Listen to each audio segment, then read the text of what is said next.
Let's go. Wow, look at this. Oh, yeah, I've seen that. Yeah, come on. Is that a waterproof one? Good morning.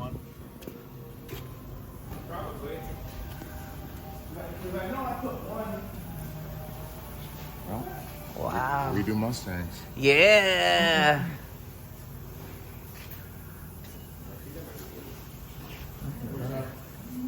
Good morning. Find it in the trunk. I don't know if that's one of ours. Wow. Look at the hoods. Hella hoods. Office there, conference room, bathrooms. This is my little Mustang shrine. Hey, Vic, how you doing? I made it.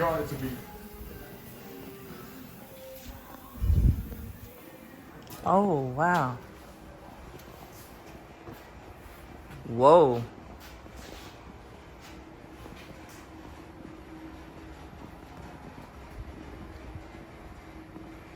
Are these Mustangs back here too?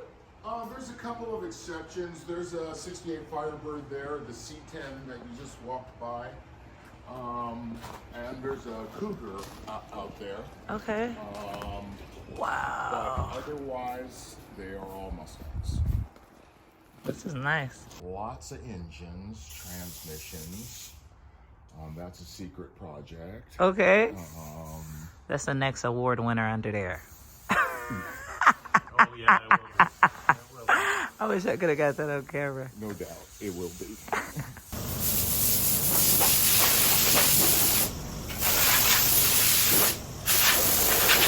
I wanted to have it up on a lift for you so you could have crawled underneath it and see it. Okay. But you're under here. Okay. Here, hang on a sec. Sheesh.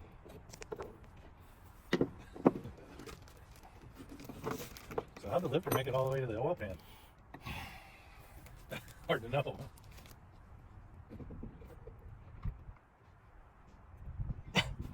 Wow. Look at this. The block is really gone. It's this is the engine. Yeah. Wow. That's 3/4 inch steel that it blew through. Wow. And where did this rod come from? Where did those? Is that? That's one of your push rods, right? Controls your you've got this is a 6-cylinder, so you got 12 push rods in there.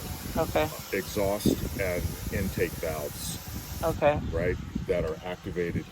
So this is cam side, right? So this, right? So this sits and rises up and down as the camshaft goes, controlling the exhaust valve and the intake valve opening, right? So your cam, we don't know where that chunk of metal is. Well, something blew off and flew across my, like, I saw it. I saw something fly. Seriously, I did. And I thought it was like when it all happened, I thought something happened with my tire. Right? I was like, oh, did I forget to tighten the knockoffs today? Right?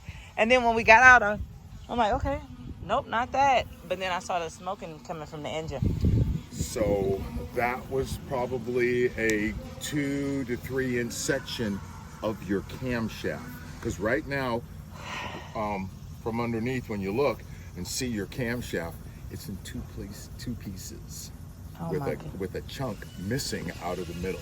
Yep, that's definitely. And that probably blew through the side of the block, out, hit the ground, bounced, and you probably caught that. Yeah, because I saw it. Because the small stuff that blew through the bottom went behind you. You probably never saw any of that. So for instance, the other part of this. Wow. Right? So when this came off, everything broke, everything went wrong. Everything. So this is where it started. Wow. Okay. Right there. And then so maybe like it overheated and caused more pressure, or what? Well, we wonder. I don't know. It's usually not. You don't see something like this on overheating. Okay. All right. And there's. Yeah, this is more a major. Oh no! Don't look at that because I added that after. Yeah, but okay. Yeah, okay. it was dry. Okay, it was dry. It was dry. Okay. So it could be a combination of heat, but also oil itself. Ah, okay. See, that's why I was asking how much of it was on the ground, and then you also said some was on the back of the flatbed. Yep.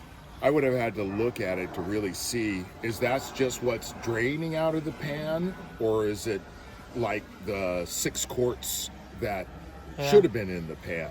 So I have turf in my backyard, and we've like worked on the cars in the back, and there's been oil on the top. The morning after I came out, when we put a little piece of cardboard, even after the turf was super saturated. Saturated. So Like- it was already leaking. It was dark, yeah. But this is after this Okay. hole going on. So it's probably oil related. And Okay. then in addition, all the parts were, because of heat, they were all Melted up. expanding, right? They're super expanding. There's no lubrication. This was the first to blow. Okay. And then once this blew, all hell broke loose. Wow. Yeah, typically if it's going to blow out the side of the block like that, it's going to be one of the rods. Well, the 'Cause rod, they're real- the real- rod didn't. real- it it didn't. didn't? No, It didn't? the rod is jammed up in there.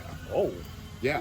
Right. Because this, interesting. you've got your connecting rods that are connected to the crankshaft, Right, crank. Ah, okay. right? And then the connecting rod, secures the 2 parts of the connecting rod, and you got your piston sitting up at the top. This broke loose. Oh, the crank. Oh, and the then crank the journal. crank is It was going, over. Oh, crazy. Okay. Yeah. Wow. Okay. Right.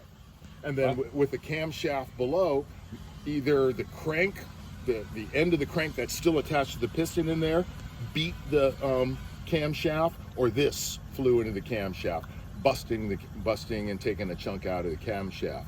And again, all of these parts are starting to break loose, and they're rocketing around at probably at that point, probably about 3,000 RPM. Wow. And boosh, boom, boom, boom, boom, boom. 3 holes in the. Oh my goodness. Yeah. Wow. Very dangerous.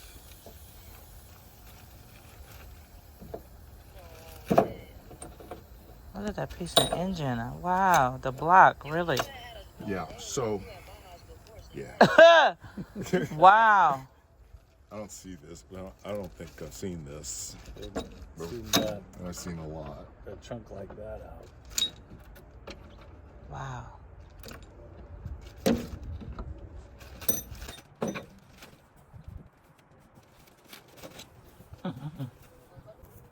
Okay, so on to the solution.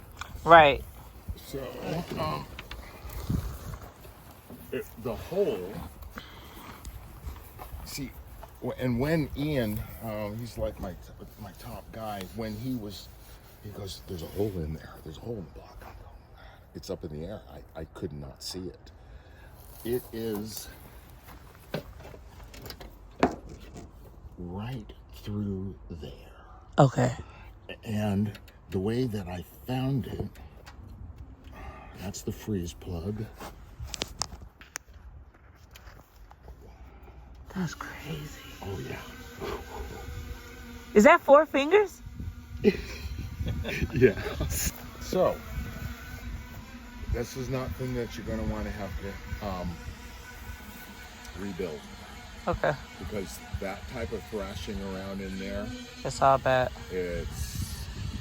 yeah. Okay.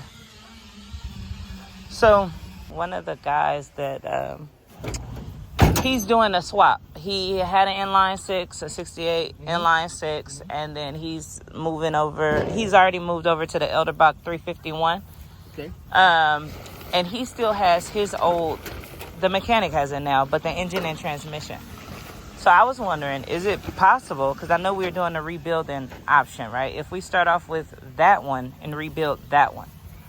Okay. Well, let's go in here in the office here and I'll show you some numbers. Okay. Because I can get you a completely rebuilt one with a warranty, with brand new internals. Okay. $2,800. Okay. Right? and then take your head Uh-huh. and then send it to a machine shop and just have it machined. And that's really just for safety reasons. Your head, because you had it done, Yeah. right? But honestly, I would. Yes, I've had it done, but I don't trust anything that mechanic has done. Spending the money isn't the issue. I just rather it be done correctly, because now I'm spending double the money, and it's an inconvenience, and it's downtime because I really like to drive my car.